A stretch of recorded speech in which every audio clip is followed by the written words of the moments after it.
ఓం నమః శివాయ. ఓం నమో నారాయణాయ. ఓం శ్రీ నరదృష్టి నివారణ కాళభైరవాయ నమో నమః. ఓం దాశరథాయ విద్మహే సీతావల్లభాయ ధీమహి తన్నో శ్రీరామచంద్ర ప్రచోదయాతు.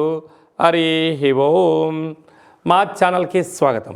చూస్తున్న వీక్షకులకు ప్రేక్షకులకు ప్రియ కాళ భైరవ భగవద్బంధులకి స్వాగతం పలుకుతూ మమ్మల్ని ఎంతగానో ఆదరిస్తూ ఉండబడినటువంటి ప్రియ సోదరీ మణులు అందరికీ కూడా సనాతన ధర్మ వీక్షకులకు సంరక్షకులకు శ్రీరామనవమి పండగ శుభాకాంక్షలు. ద్వాదశ రాశుల్లో గ్రహ గమనాలు ఒకసారి వీక్షింపచేద్దాం. మేషరాశిలో రవి మరియు గురు సంచార స్థితి, కన్యరాశిలో కేతు సంచార స్థితి, కుంభరాశిలో కుజుడు మరియు శని సంచార స్థితి, మీనరాశిలో బుధుడు శుక్రుడు మరియు రాహు సంచార స్థితితో ద్వాదశ రాశుల్లో గ్రహ గమనాలు ఈ విధంగా ఉన్నాయి. సింహరాశి వారు చైత్రమాస పూర్ణిమ రోజున ఎలాంటి విధి విధానాలు పాటించాలో ఈ వీడియోలో సవివరంగా సంపూర్ణంగా తెలుసుకుందాం. సింహరాశిలో ఏ నక్షత్రాలు వస్తాయనగా మఖా నక్షత్రంలోని 4 పాదాలు, పుబ్బా నక్షత్రంలోని 4 పాదాలు, ఉత్తరా నక్షత్రంలోని 1 పాదం కలిపితే సింహరాశి. చాలామందికి పుట్టినటువంటి కాల సమయంలో డేటా బర్త్లో లేనటువంటి కారణం వలన పేరు యొక్క మొదటి అక్షరాన్ని అనుసరిస్తూ రాశిని తెలుసుకునే ప్రయత్నం చేద్దాం. ఏ అక్షరాలు అన్నట్లయితే మా, మీ, ము, మే, మో, టా, టీ, టు, టే అక్షరాల వర్ధన సింహరాశి జాతకులు. సింహరాశి యొక్క అధిపతి రవి.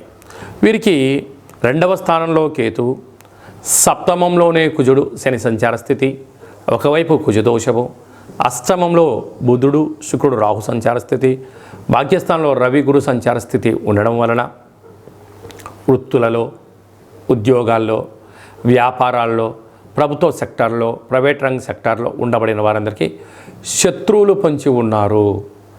ఎవరు మనవారు, ఎవరు పరాయివారు, ఎవరు మిమ్మల్ని విమర్శిస్తున్నారు, ఎవరు మిమ్మల్ని పొగుడుతున్నారు అనేటువంటిది నిత్యము మీరు గమనించి తీరాలి.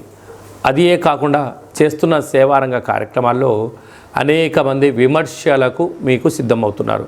కనుక మీరు మాట్లాడుతున్న ప్రతి మాట రికార్డింగ్ అవుతుందని, సీసీ కెమెరాల్లో మీరు కనపడుతున్నారని చెప్పి కనుక ఎప్పుడూ కూడా ఆవేశం పనికిరాదు. ధర్మంగా ఉండండి, న్యాయంగా ఉండండి, చిరునవ్వుతో అర్థం చేసుకునే ప్రయత్నం చేయగలిగినట్లయితే అనేక రకాల సమస్యలను తొలగించే ప్రయత్నం అవుతుంది.